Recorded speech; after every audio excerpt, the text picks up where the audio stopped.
Կարելի է երեխայի հետ նույնիսկ նստել ցուցակագրել, այս մարդուն ճանաչում ես, ով է, ում հետ ես դու շփվում։ Հա, չգիտեմ, մեր բակի Աննան է։ Շատ լավ, թող բակի Աննան մնա մեր ընկերների ցանկում։ Իսկ այս աղջիկով է, չեմ ճանաչում, Ամերիկայում է ապրում։ Այդտեղ արդեն զգուշավորություն եւ կասկած։ Միգուցե եւ իրական երեխայում հետ կարելի է շփվել, բայց միգուցե եւ ոչ։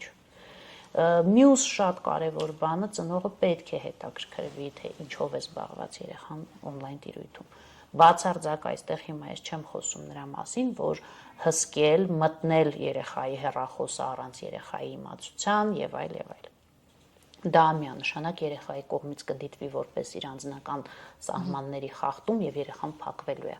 վստահությունը կորելու է։ Դրա համար դա արվում է երեխայի հետ համատեղ քննարկմամբ ու երեխային բացատրելով, որ ինձ հետաքրքիր են այն մարդիկ, ում հետ որ դու այնտեղ շփվում ես։ Կարող ես ասել, ինչ գիտես իրենց մասին։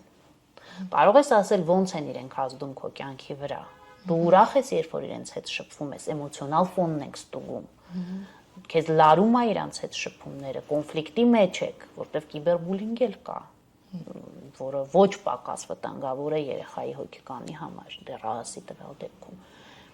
Այդ հարցերը տալով մենք ցույց ենք տալիս, որ մենք ոչ թե քեզ սահմանափակում ենք, ոչ թե արգելքներ ենք դնում, այլ ուզում ենք քո անվտանգության մասին հոգ տանել։